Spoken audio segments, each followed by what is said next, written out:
was me, it means that like it really means they didn't have anybody else on the in the Yeah. yeah. I think usually it's Aubie if they don't have anybody else. They should not. They shouldn't do it every week. Yeah.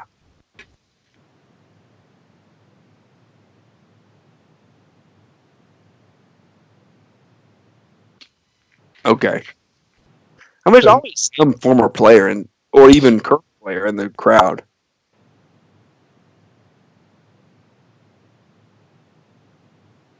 Shout out to Stranahan's Diamond Peak tonight. That's a free plug. It's a single malt, Colorado. Undefeated in non-conference. To be Celebrity Inn was a huge, crazy thing. Did they play We've Got Jared in the skinny No. area? Oh, come on, guys. They played Sandstorm. Which I wish I had written.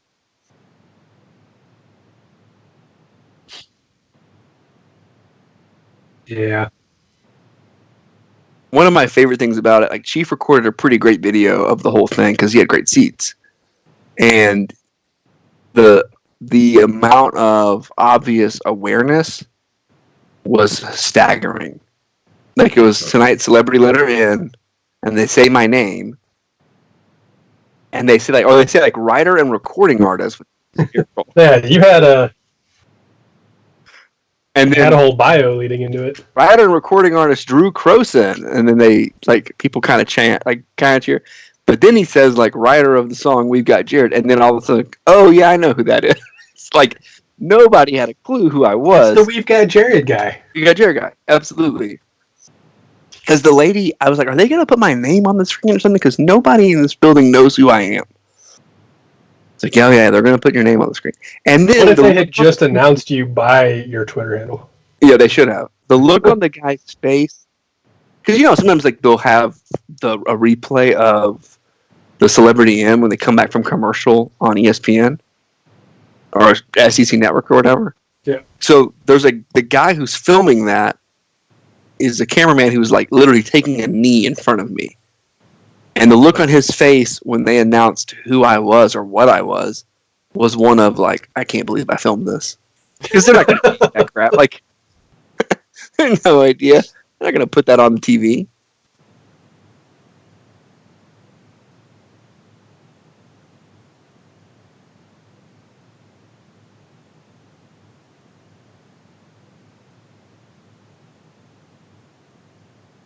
Really funny. Really funny.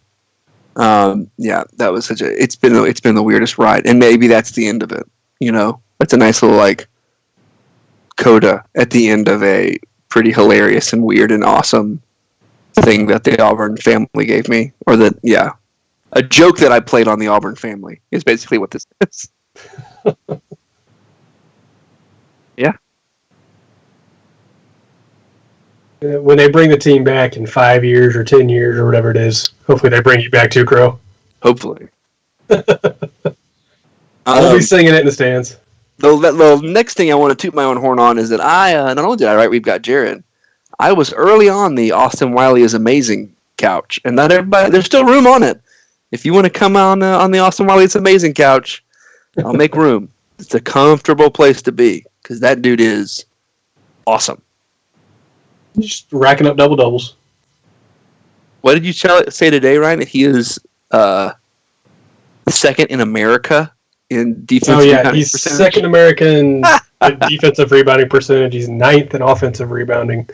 And his PER is 31.7. That's real good. It's real good. That's real good for a guy who plays 20 minutes a game. That's the crazy thing. Is like, is he going to get more minutes during conference play, or is this just going to be the plan, just ride it all season? My biggest question, that's my biggest question going into conference play, is does Bruce adjust his rotation? Was this rotation he used in non-con just him trying to figure out who's going to play, or is this the actual rotation we're going to see going all the way into March? Because I feel like he's going to tighten it up. I don't think he's going to keep playing 8-9 guys. I really don't. Whose minutes are going away, though? Well, I think Dan Gell's minutes are probably going away. No, not if he plays like he did last night. And I think you're going to start seeing less Anthony. I think you're going to start seeing a lot more Austin, Okoro, Javon, Samir. I think that lineup, those four guys, will get a ton of minutes.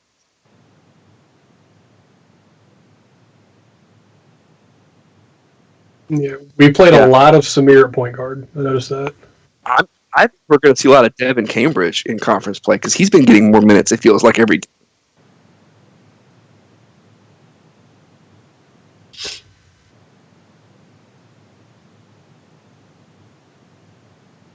Yeah, so Isaac really playing the 4 role. Right. And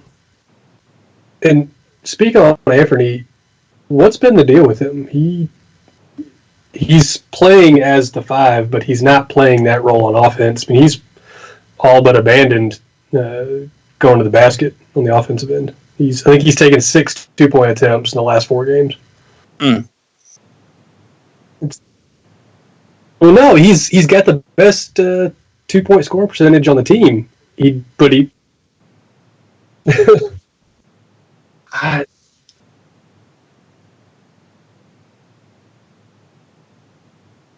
lacks. I mean, he was earlier in the season. He was shooting a decent amount, and now he's not. He's taking a couple of threes a game, and that's it.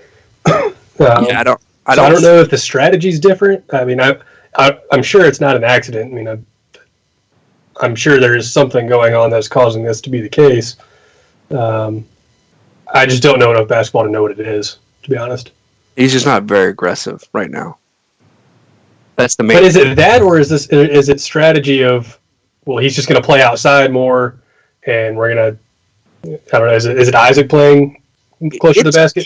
It's part that too, because Austin doesn't play outside. So part of it is, if we need a 5 that can stretch the floor, if Bruce thinks that's what we've got to do, he sends Anthony in. And so that's kind of Anthony's role. He's a post that stretches the floor. So then, when he's in the game, it's, hey, we're going to run and try and wear him out. Exactly. And then we bring in Austin to just kind of lay on him. Austin is the Cameron Artis Payne. Okay. Or the Cam Petway of this Cam Petway, Kerryon Johnson lineup.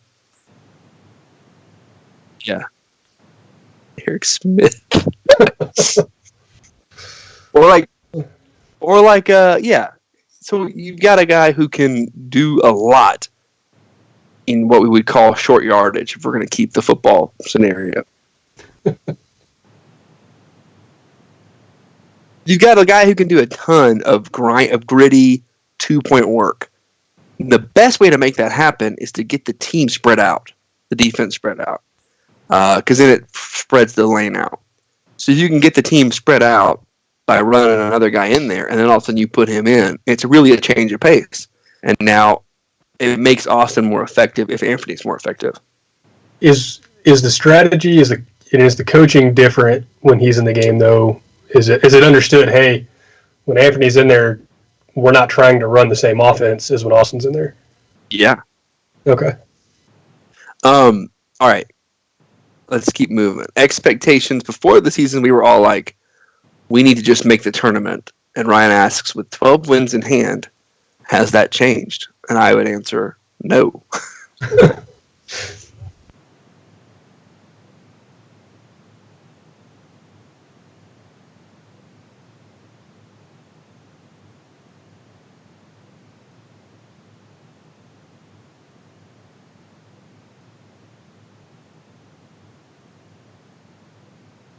Right.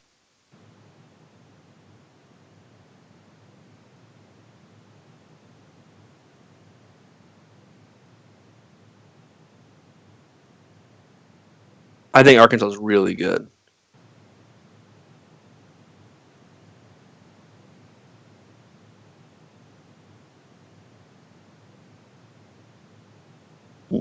But Tennessee's kind of falling apart, too. Tennessee, LSU, both of them.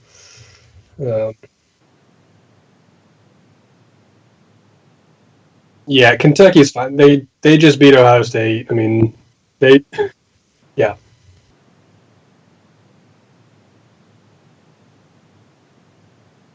Right. You know, they got a head full of something, if you ask them.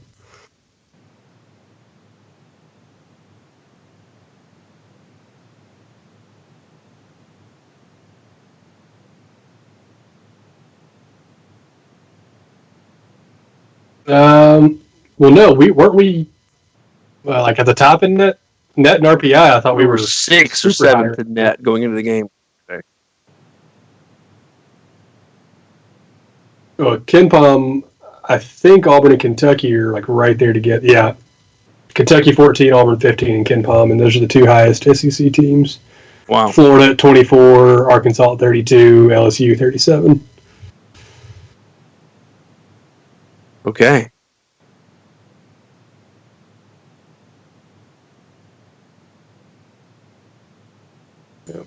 So at this point, what's a bad conference season? Is it 500? Is it 9-9?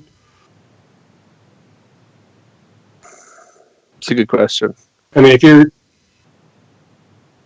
right.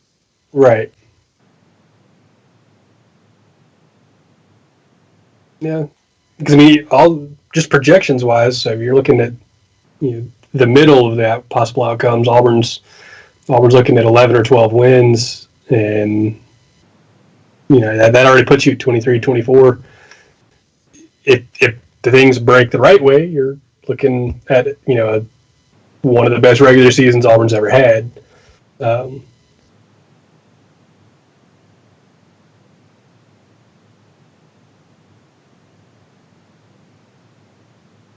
Right, and they're a good defensive team.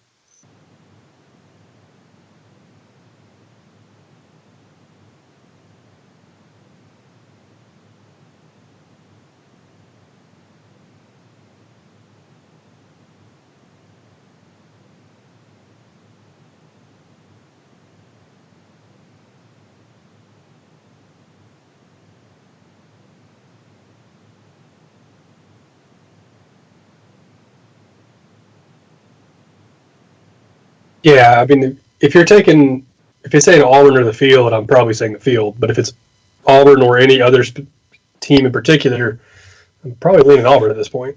Right.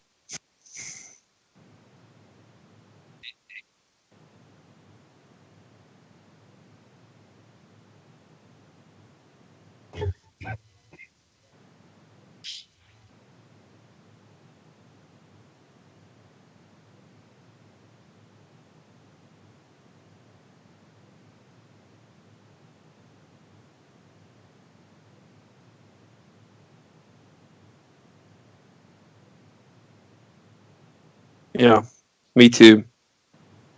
I think the best bet. I think a disappointing year is finishing 4th in the conference. But I think anything from 3rd and up is on the table, and I really think there's a chance we either get 1st or 2nd in the conference, which puts you at a fairly decent seed in the tournament. But I really still think that if we make the tournament at all, this is a successful year, even though we started 12-0. I don't think this 12-0 really matters that much. The only way it can be an unsuccessful year if you make the tournament is if you go Virginia and lose to a 16 seed if you're a 1 seed. Right. And then, hey, maybe you win the national championship the next year. But, oh, boy. Because that's exactly what Crow wants, is to be just like Virginia. Man, I really hate the way they play basketball. I'm in Virginia. That's true. In the mountains. A little more hokier than Cavaliers. I am. I'm really close to Hokie High. I'm actually like about 2.5 from Charlottesville, about an hour from Blacksburg. I think the closest university to me is probably Liberty, which is a drag. They did. All right, let's move on to. Let's take a break real quick. Let's take a break. All right, when we're back, it is 8:25 here on Orange and True. Call us with all your thoughts on the upcoming Auburn-Minnesota game, or at Jack Condon on Twitter. Is that right? I think it's Jack H. Condon. Is that right? Oh, Jack H. Condon. That's right. Jack H. Condon on Twitter. Let Jack know what you think about the show. let's move on to football. So, Outback Bowl. Everybody excited about the 7-point spread? Is that what I saw? I'm just excited it's not Wisconsin. Free money.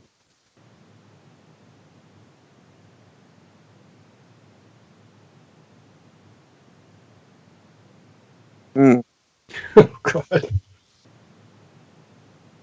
Based on what Minnesota's coach wears on the sideline, I wouldn't be shocked if he came out and ripped his clothes off. He likes a tight fit. It's PJ Fleck. Yeah. Row the boat.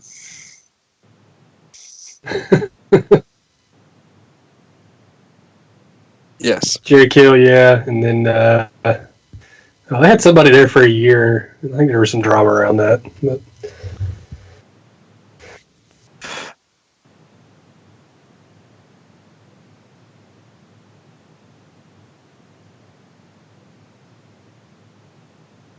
Didn't their offensive coordinator leave? Is he not? yeah, just took off to Penn State. Yeah. Could you imagine if Auburn's offensive coordinator left to go coach as an offensive coordinator at another school in the conference? People would lose their minds. Is Florida State not SEC? Uh, Oh, sorry. I wasn't sure.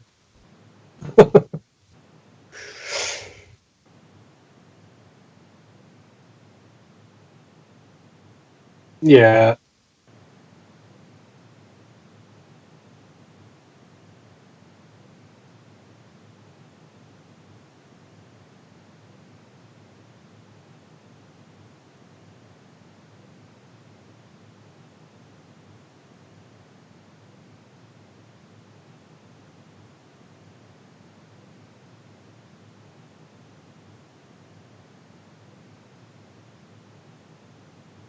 Yeah, Auburn's definitely got the talent advantage here. I mean, even just looking at recruiting rankings, which I know that's not what it's not what dictates talent on the field, but you know, if you've heard of the blue chip ratio, where it's teams with more blue chips, higher percentage on their team, they means a lot.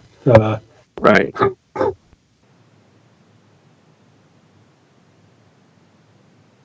Yeah, and is everybody playing? Okay, so everybody's playing. Yeah.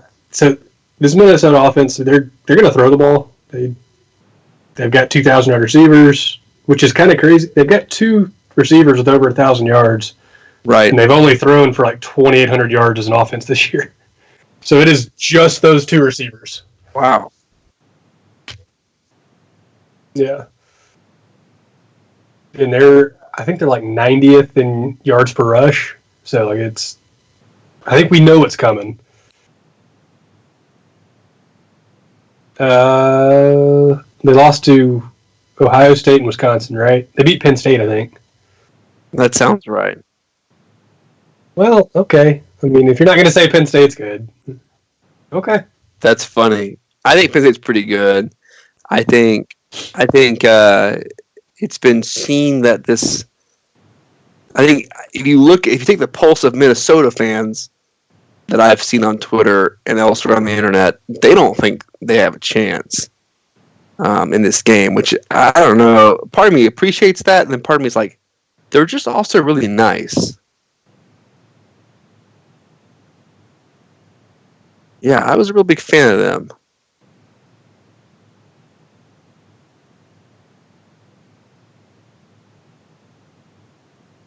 No, it was a really sweet town. I liked it a lot. Ryan, what are your thoughts on this game? You think that Auburn's going to be able to get to the quarterback? We haven't really been able to get to the quarterback as much as possible, as much as we wanted to. Is this the game we finally get some sacks? I mean, I think we'll do all right with it. I think we're going to create a lot of big plays on defense. I don't know if it's going to be sacks or not. I don't think this Minnesota offensive line is going to really be able to hold up Derek Brown and Marlon Davidson. And if that ends up being them having to force a lot of quick plays, I think we've got more speed in the back end than they do. Right.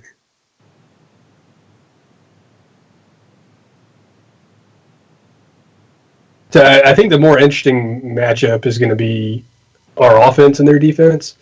Not because I really like their defense. I mean, I think that the better matchup is our defense and their offense.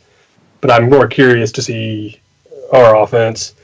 Is Bo going to be able to have the kind of game that he was showing he could at the end of the year? Right. Is he going to make those plays like he did against Alabama?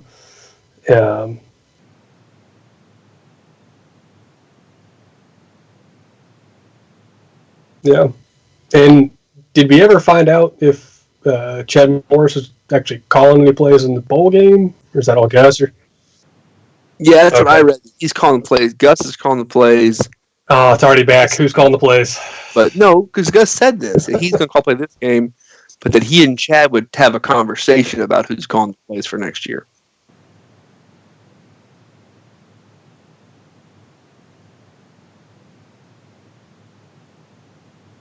Absolutely, he is.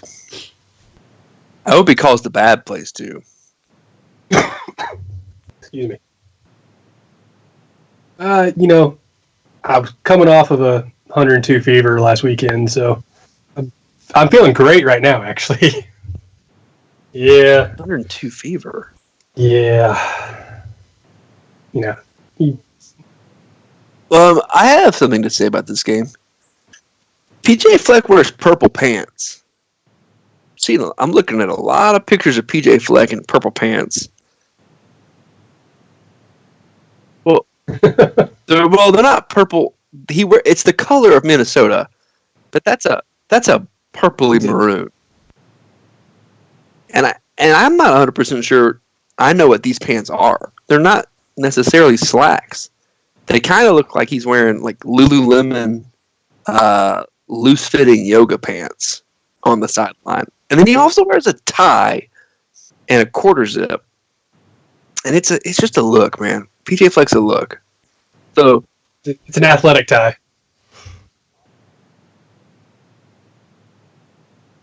Algold?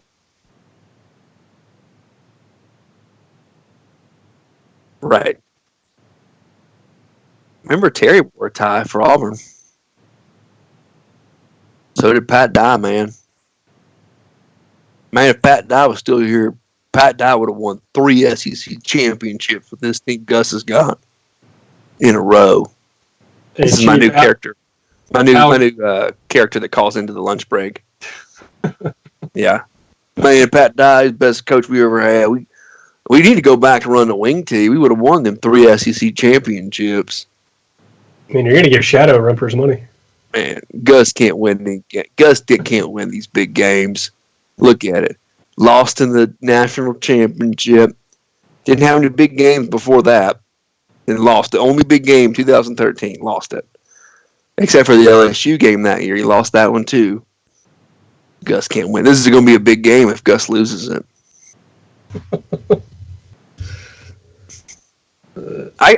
I'm very excited to see the on the Twitter goalpost moving from both sides during this game.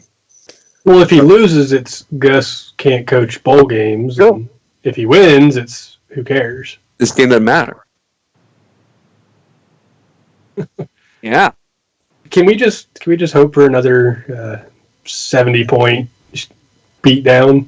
Absolutely. That was one of the most fun game days on Auburn Twitter in a long time. It was just every time you look up, oh yeah, there's another touchdown. The best thing is that this game is going to take place right at the beginning of nap time. So,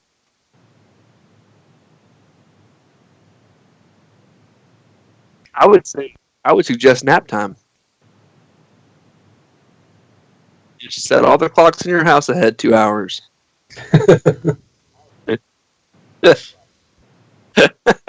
So look, Alex, I don't know what to tell you. Clock says 2 o'clock. That's all I got to say. This is going to be a short episode. I will hope to do that. Jeez, Chief. This is Crow birthday. That's almost as creepy as Lando Calrissian. Lando at the end of the newest Star Wars. Not to spoil this for everybody, there is a I haven't line seen with it yet. well, Ryan. The line I'm going to give you doesn't spoil anything. You know Lando's in the movie because he's on the poster. But a woman says, "I don't know where my family's from," and Lando looks at her and says, "Well, then let's find out." And it's awesome.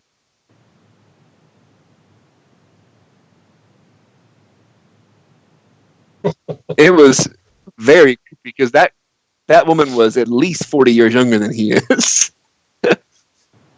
Chief, real quick, what did you like more, Rise of Skywalker or Mandalorian? Okay, well, you were down on Mandalorian for a little while. Okay, okay,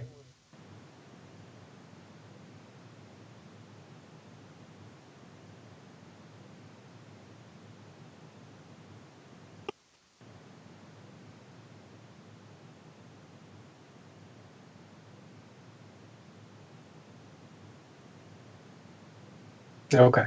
Well, all right. Well, let's get back together next week or after this bowl game. We'll do some more of this. Talk about beating Klanga, right? Yeah. All right. Have a great New Year's. War Eagle beat Minnesota.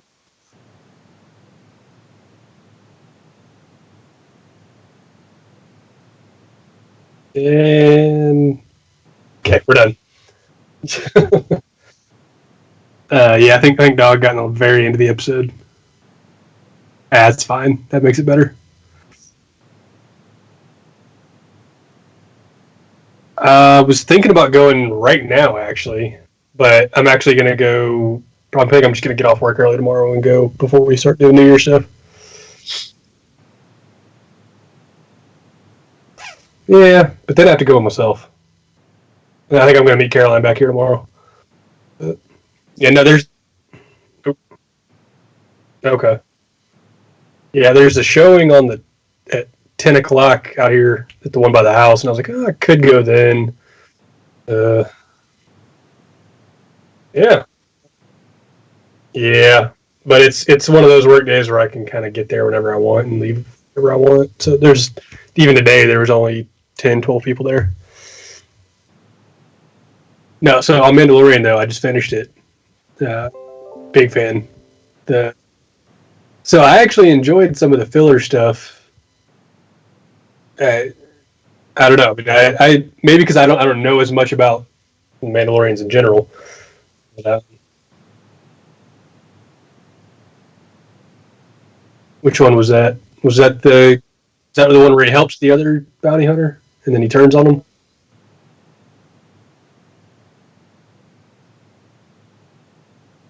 Oh yeah, okay. Yeah, I think that was the whole point of that episode was just to meet her.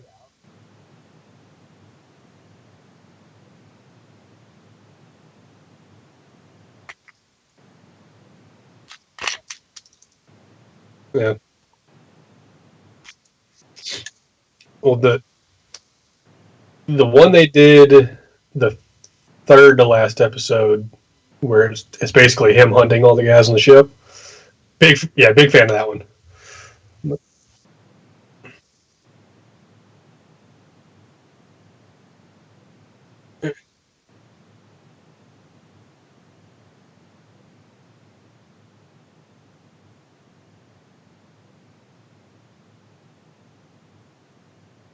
I just enjoyed that it was kind of flipped because usually when they do that kind of episode, it's they're all the bad guys hunting the good guys, and then they were letting him do the hunting.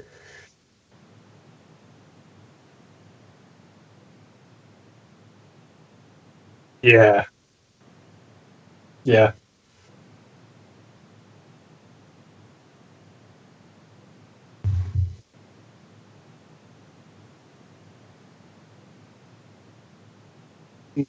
yeah.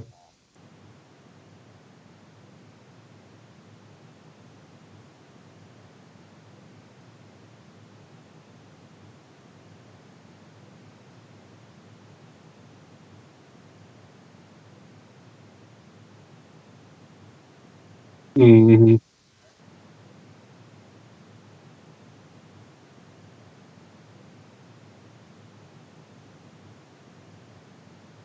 Okay.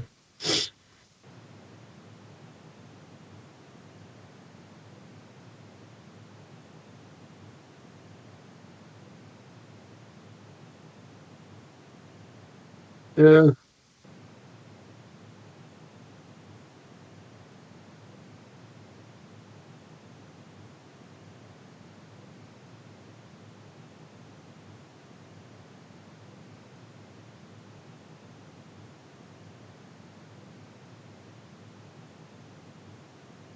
Okay.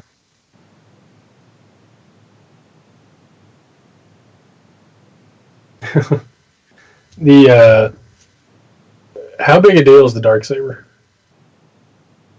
Because I didn't know a ton about it, but I was kind of like reading around, and everybody was acting like that was a huge thing.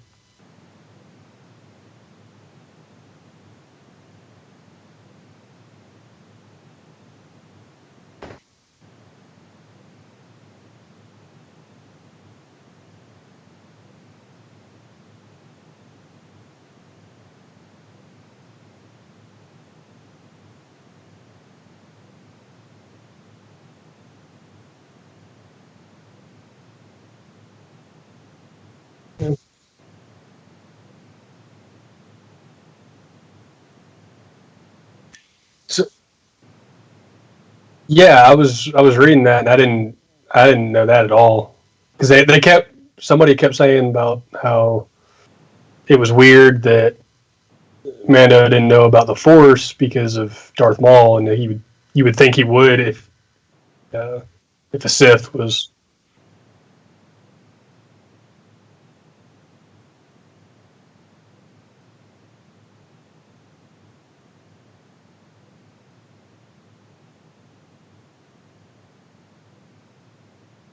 Yeah.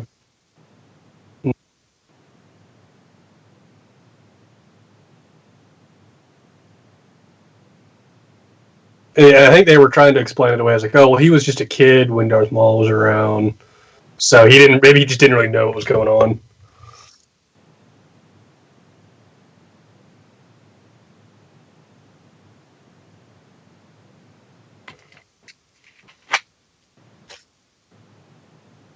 What?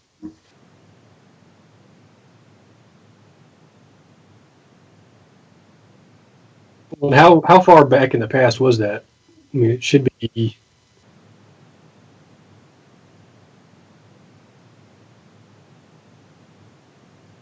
I mean, that's episode 2, right? Ish. Right. So, and this is how far after episode 6? Is it 20 years? 6 years? Okay. So that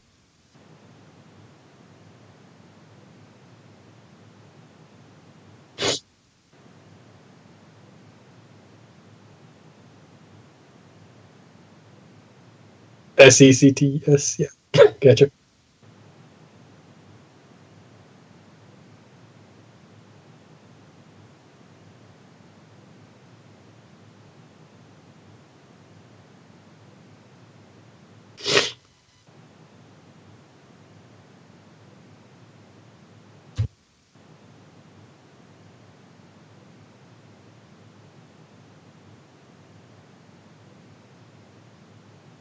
Gotcha.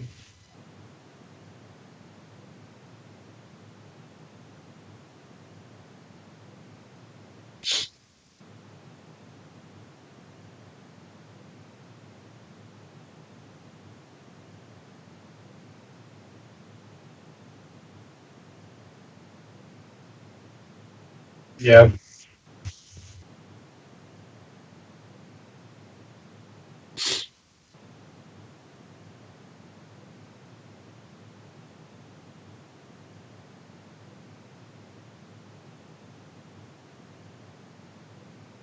Hmm. I, I gotcha.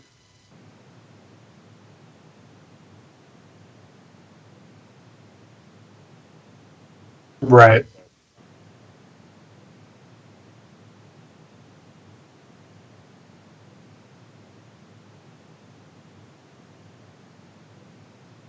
Yeah, outside of the actual movies themselves, they probably weren't that famous.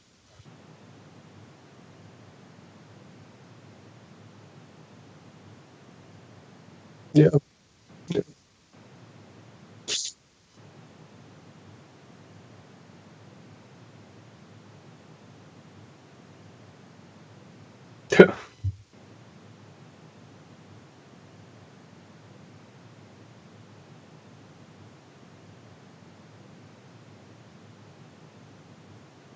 Yeah. All right. Well, I'm gonna call tonight. Yeah, I'll let you know as soon as I do. I'll get in the Slack group chat.